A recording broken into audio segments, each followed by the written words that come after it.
الشيطان الرجيم بسم الله الرحمن الرحيم يا أيها الذين آمنوا اتقوا الله حق تقاته ولا تموتن إلا وأنتم مسلمون صدق الله العظيم وصدق النبي الكريم وأنا على ذلك من الشاهدين والحمد لله رب العالمين. Bapak-bapak, ibu-ibu, saudara saudara luhur yang dimuliakan oleh Allah, puji dan syukur mari kita panjatkan kepada Allah atas segala nikmat dan karunia yang telah dilimpahkan kepada kita. Salah satu nikmat yang paling besar yang Allah anugerahkan pada saat ini kita bisa hadir melaksanakan ibadah sholat zuhur dengan berjamaah yang melanjutkan dengan ta'lim. Mudah-mudahan ibadah kita, belajar kita di masjid yang penuh dengan barakah ini dicatatkan oleh Allah sebagai amal ibadah yang diterima oleh Allah Subhanahu. Bapak-bapak, ibu-ibu, kita sekarang sudah menapaki tahun 2025 dan kalender hijriahnya kita berada di bulan Rajab, bulan yang merupakan salah satu bulan yang mulia di sisi Allah Subhanahu wa taala. Kaum ulama mengatakan inna Rajab syahrullah wa Sya'ban syahri. Wakila yang dikatakan hadis Rasulullah sallallahu alaihi wasallam inna Rajab sesungguhnya bulan Rajab adalah syahrullah, bulannya Allah, wa Sya'ban syahri, Sya'ban adalah bulanku, wa Ramadan syahrul ummati, Ramadan termasuk bulan bagi umatku. Oleh karena itu para ulama mengajarkan dan menganjurkan kepada kita, karena ini statusnya sebagai syahrullah, kita memperbanyak istighfar selama bulan Rajab. Perbanyak istighfar, mohon ampunan atas segala kesalahan dan dosa kita kepada Allah. Pak, di bulan Rajab kita dianjurkan banyak istighfar.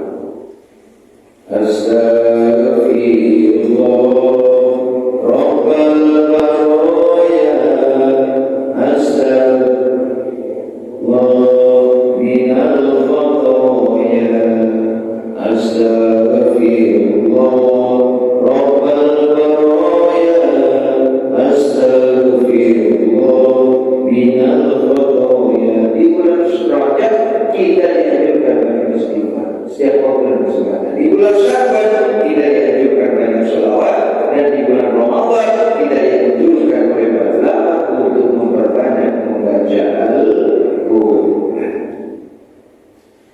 Bapak-bapak Ibu sekalian, tahun 2025, kalau kita mau jujur, ketika kita masuk di tahun 2025, umur kita nambah atau kurang? Umur kita nambah atau kurang?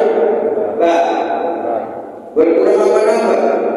Dalam catatannya umur kita nambah dari 50, 51, 51, 52 dan seterusnya. Tapi pada dasarnya umur kita bukan bertambah, tapi sebaliknya umur kita berkurang. Kuota kita berkurang, jatah kehidupan kita di dunia makin hari makin berkurang. Oleh karena jatah kita di dunia makin hari makin berkurang, itu artinya kesempatan kita untuk berinvestasi akhirat juga makin hari makin berkurang. Di sini letak pentingnya waktu, saudara sekalian. Dalam pandangan Islam, waktu itu sangat penting sekali. Bahkan Allah Subhanahu wa taala dalam Al-Qur'an 5 kali bersumpah dengan mengatasnamakan waktu. Salah satunya wal asri, demi waktu asar, wal fajri, demi waktu fajar, was subhi, demi waktu subuh, wal duha, demi waktu duha, wal laili, demi waktu malam. Allah bersumpah dengan mengatasnamakan waktu. Itu artinya betapa pentingnya waktu dalam kehidupan kita. Ada yang mengatakan time is money, waktu adalah uang. Untuk orang barat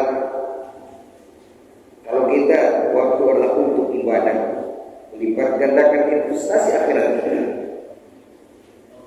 Dalam pepatah Arab, al-waktu asman minal dhahab, waktu jauh lebih berharga dari emas sekalipun.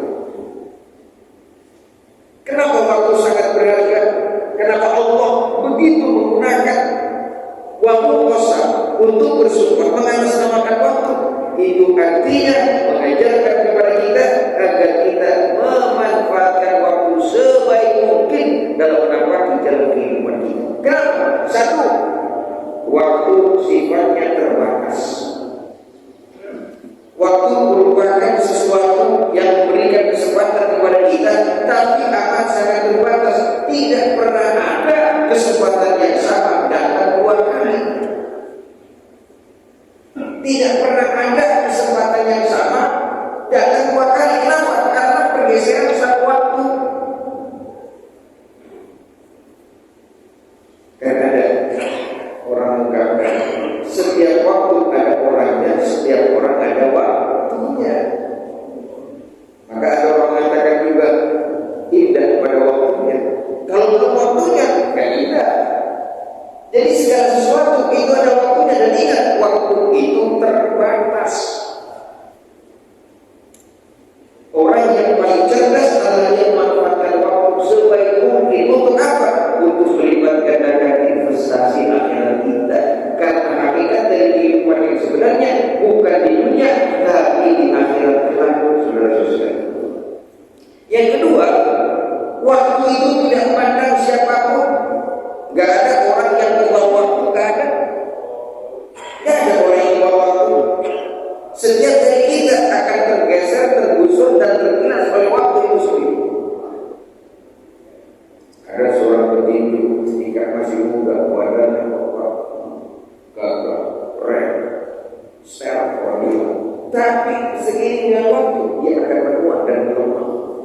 Ada orang yang ganteng, tampilnya luar biasa, cantiknya luar biasa. Tapi ingat, pergeseran satu waktu akan berubah kegantengan kita, kecantikan kita, berubah sedikit rupa menjadi orang yang tidak menarik lagi. Artinya apa, saudara-saudara? Memanfaatkan waktu sebaik mungkin di saat kita punya kemampuan untuk melibat gandakan investasi akhirat. Dalam Al-Quran, Allah Subhanahu wa Ta'ala jelas dan mendeklarasikan tentang bagaimana sejak diri kita dinyatakan rugi oleh Allah. Allah berfirman dalam surat Al-Asr, wal asri, demi waktu. Orang menyebutnya, para ulama berkata demi waktu asar, karena tradisi jahiliyah dulu ketika waktu-waktu asar itu tempat di mana berleha-leha mereka, bersenang-senang, bersedekah. Karena ini Allah mengingatkan wal asri, demi waktu asar. Ada yang menyebutnya, menerjemahkannya demi masa. Dikatakan oleh Allah, dikatakan oleh Allah, innal insana, sesungguhnya manusia apapun jenisnya, mau kaya, mau miskin, mau berpangkat, rakyat jelata sekalipun, lafi khusrin, benar-benar dalam keadaan rugi. Jadi pergeseran kita dari 2024 sampai 2025 itu dalam status merugi. Kapan? Ketika kita tidak memenuhi kriteria yang tidak ada di dalam Al-Qasr, surah Al-Qasr. Dikatakan oleh Allah, innal insana lafi khusrin, sesungguhnya setiap manusia lafi khusrin, dalam keadaan rugi. Apakah dia miskin atau kaya, cakep atau jelek, tinggi atau kurus, gemuk atau kurus, tinggi atau pendek, semua lafi khusrin, dalam keadaan rugi, kata Allah Subhanahu wa Ta'ala. Jadi kita dalam dimensi kerugian untuk Allah. Illal ladzina, kecuali orang-orang amanu, yang beriman kepada Allah. Jadi seluruh manusia, al di sini disebut sebagai al yang menunjukkan makna jam'i, menunjukkan seluruh manusia, apapun jenisnya, apapun sukunya, bagaimanapun status sosialnya. Dikatakan oleh Allah dalam kondisi khusr, rugi, illal ladzina amanu, kecuali orang-orang yang beriman. Apa iman itu? Orang yang meyakini bahwa segala sesuatu itu datangnya dari Allah dan semua bakal kembali kepada Allah Subhanahu wa Ta'ala. Tidak cukup dengan iman,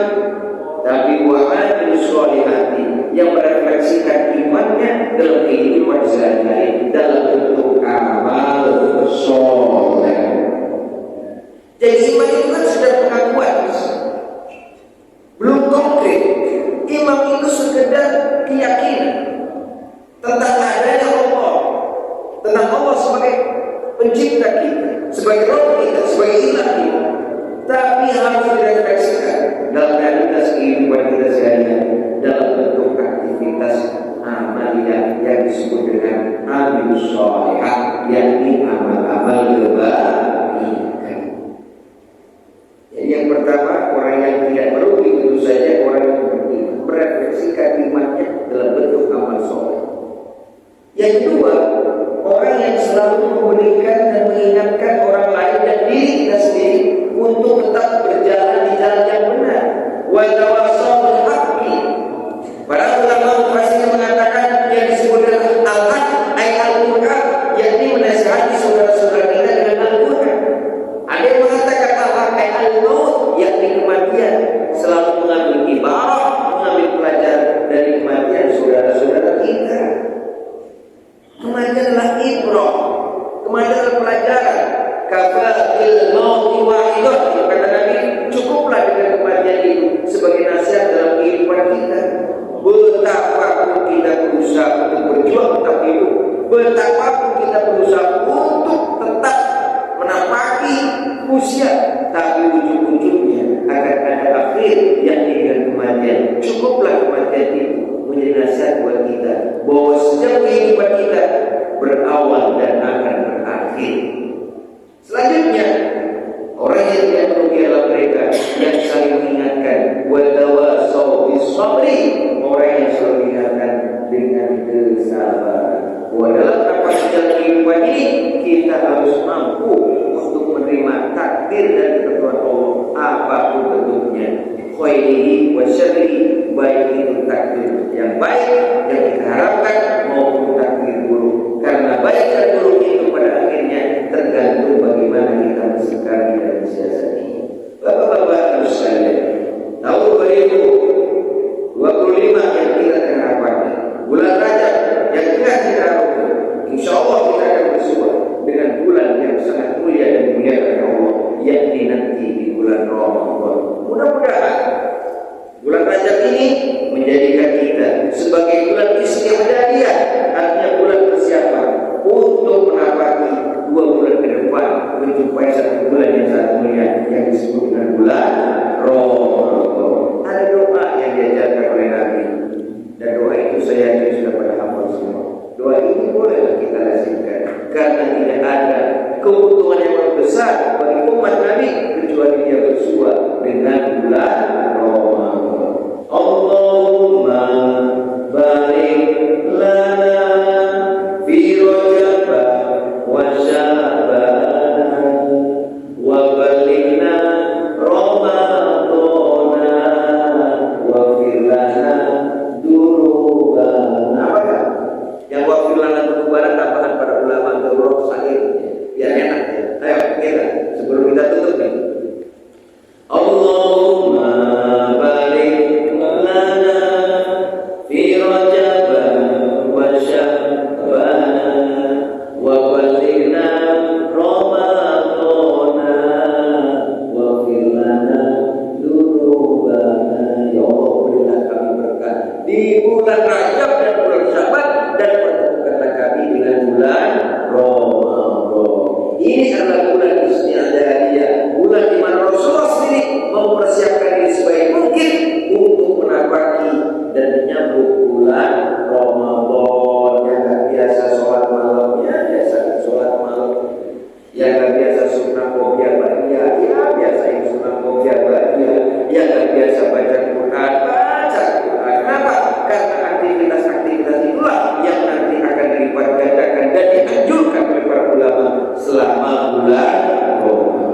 Kawan sekalian, sebelum saya tutup, barangkali ada yang mau tanya atau mau konsultasi silakan. Gak ada? Al-Fatihah. Bismillahirrahmanirrahim. Alhamdulillahirrahmanirrahim.